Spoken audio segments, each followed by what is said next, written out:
and we examine the challenges that's facing working families, from organizing to collective bargaining. These are difficult times for our movement, whether it's public sector, private sector, healthcare, building trades.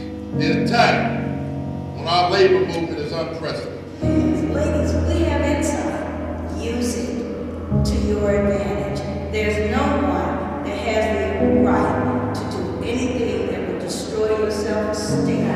We as a society need to get better about amplifying and talking about, because if you don't see the example, how will you know that that's a job that you can maybe do one of these days?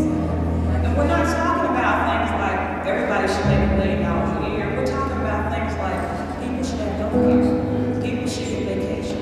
If you get sick, you should still have a job when you come back. And I tell my story, especially to the young ladies sitting right here, because you're young ladies, and if I had to listen to the negativities that was told to me when I was a teen mom, I wouldn't be where I'm sitting today. I want to challenge you to think about what you can contribute to this reconstruction.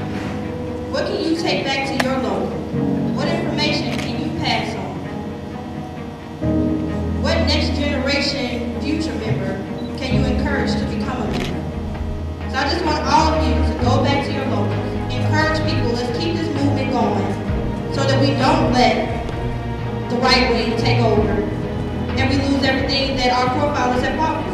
You're in the middle of a reconstruction in this country that will fundamentally change this nation. And that's why we are seeing such an attack on voting rights. That's why we're seeing such an attack on unions' rights. And that's why we're seeing such an attack on public education.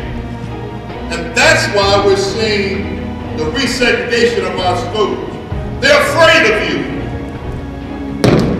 They're afraid of you. And that's why we're seeing such a vicious attack leveled against our president. I knew education was the key, and that's what we've been talking about all week. Education. Once you have it, no one can take it away from you. Once you give it your mind and you let negativity sink in, you can become either A, you can adapt to what people are saying about you, or two, change that and show them that Ms. Austin said, prove them wrong. You have a choice in that. And so I chose to prove them wrong. And to this day, I had a teacher that motivated me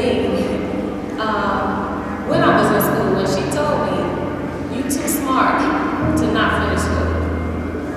I want you to finish school," and she stayed on me. And I won't call her name now, and I love her to death, but she's my soror today. On Tuesday, we actually went to 5 schools. We did Bailey Elementary, we did Kerry Gosh Elementary, we did Spirit of God Elementary, we did EC Westside Junior High School, and we did Lew Wallace High School. That's 5 schools that we actually attended for that first day, in one day. Tuesday evening, we actually had a spoken word. The reason for the spoken words is because we want to actually deliver our message in a more creative way, but in a more creative setting at the same time. Tuesday, Wednesday, we did the Black Women Empowerment Seminar. The whole point of that was to target the women in the community. Dynamic panel, we had Diane Austin, teacher at Lew Wallace High School, she had her own ministry.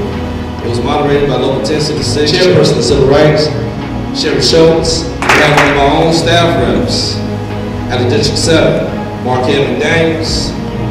We also had, that was flown in from DC, our Assistant Legislative Director, Roxanne Bryant. Thursday, we did community service. We went to 3 organizations. We went to Art Shelter, helped them build up, then they fire code. So that was 3 locals that actually went over there, and we had 3 kids that went over there and helped out because they was out of school. So they had kids that were volunteering, which was good. Then we had 10 people as a Journal of Truth on it.